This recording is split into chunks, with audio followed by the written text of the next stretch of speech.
to the second part of our combat series. This article focuses on some finer points of setting up your combat flyer. While enthusiasts that are experienced with electronic flight may find the following information on the backs of their hands, the newcomer will hopefully find these hints and tips useful. Unfortunately, diving deeper in any of these topics warrant articles in their own right, so with that in mind, we'll be doing just that. For example, I may do a small write-up on amperage and prop sizes in detail, while this article may only cover the simple watt meter prop size check only. This way we can keep this as a general overview of setup and configuration, and dive into details, and hopefully the devils therein, in later articles. I'll update this article with links to those as they're posted. Servo Centering. Servo arms easily move with your fingers until you place power to them. Once power is applied to a servo, they go to a neutral position and hold there. It's only in this position you want to attach the servo arm at the 90-degree angle to your wing before you mount the servo. By hooking up the battery to the ESC and receiver, and the servos to the receiver, you've just built a servo test circuit. You don't have to be bound to your transmitter for this, nor have the motor hooked up. Apply power, let the servos neutralize, then screw your servo horn in. After this, you can remove power. Pushrod Installation. Now that you've installed the servos with tape, apply power to the circuit again. Motor connection and binding not necessary. The servos will be in their neutral position. Slide the bend into the control horn on your elevon, then guide the wire through your quick connect on the servo horn. Lay the elevon flat, lined up with your wing, then slowly tighten the screw. This makes it so that when the servo horn is in the neutral position, so is your elevon. This is why we use adjustable connectors on the servo horns, instead of trying to cut wire to the exact length and bend on both sides. Binding. Binding is the process of matching the unique IDs of your transmitter and receiver so they only talk to each other. In 2.4 GHz systems, this is what allows you to fly next to someone else without having to worry about your transmitter taking control of their aircraft. People tend to dislike this, which is always a risk when using 72 MHz FM crystals.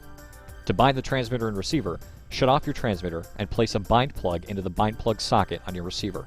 This makes the receiver enter bind mode when powered up, which you can see by the rapid blinking light on our receiver. Then, turn your transmitter on with throttle stick down in bind mode. On our DX6i, that means turning the transmitter on while holding the trainer switch, then letting go. This tells our transmitter to search for his soulmate, and when the two meet, lights go from flashing to steady. Once bound, you can test the servo movements to make sure connections are working. Then disconnect your battery and remove the bind plug. You only need to bind once. Servo Directions. Assuming you're bound and electronics are hooked up, you should test the servo movements so the elevons rotate in the proper direction. No motor hookup is required. Pushing down on the right stick will cause both elevons to move upward.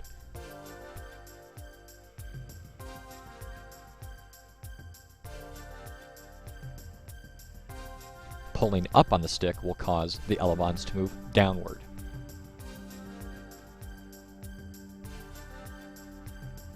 Pulling right on the stick will cause the right elevon to move up and the left elevon to move down.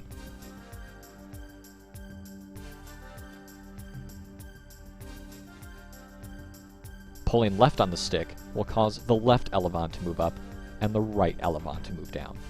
These are important pre-flight checks before you fly.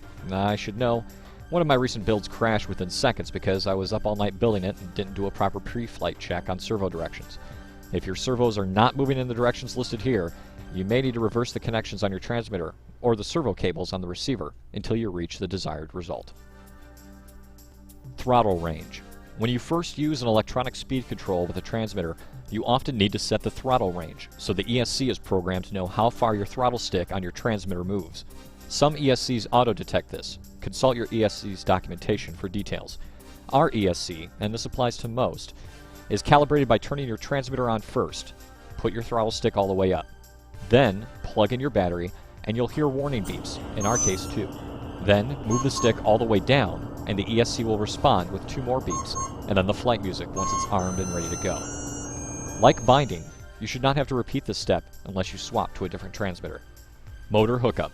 Although you mount the propeller so that any wording faces away from the aircraft, you could still have the motor going in the wrong direction. Hook up the motor to the ESC and give a little throttle to your craft. You won't need much to tell. When in the wrong direction, you will feel no airflow behind the prop and over your craft. You'll instead feel air in front of the prop. If this is the case, shut down your throttle and reverse any 2 cables on the motor. I like to reverse red and black, it gives me that rebellious feeling. Then try the motor again. You should have air flowing over the wing instead of away from it. Center of gravity. After you've mounted all the hard electronics and foam on your plane, it's time to check your center of gravity. You'll notice on our flyer the marks 1/3 from the front of our wing where the angle ends. This is the center of gravity, or pretty darn close. Now, we haven't secured the ESC yet, and you can tell by an initial balancing that our flyer is quite nose-heavy due to the motor and prop. So we'll definitely move our ESC back as much as possible and temporarily mount it. It's no longer as top-heavy.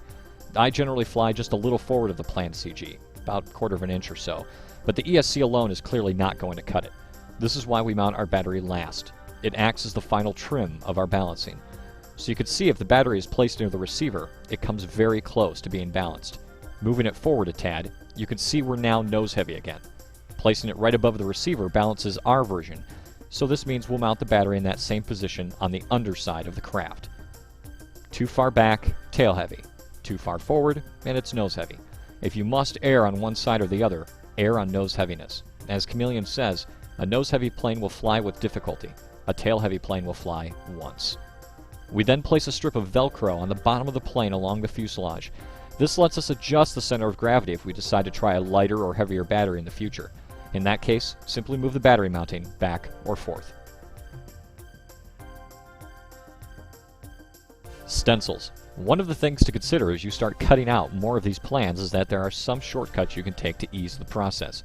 For example, I've created stencils of the plans on Elmer's poster board, which works out very well.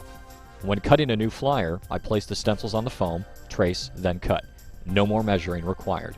I've also cut out the stencil so that part of the foam I would normally dig out after building up the fuselage can be cut away beforehand, which builds up the recession for the electronics without having to pry out foam pieces afterward. Firewall mounting. I mentioned shortcuts. Some you can take, some you can't. This is what happens when you don't mount the firewall well enough.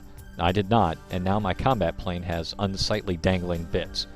Given that our firewall is attaching to such a large piece of foam, you must ensure the firewall is well epoxied, sanding the nose flat beforehand.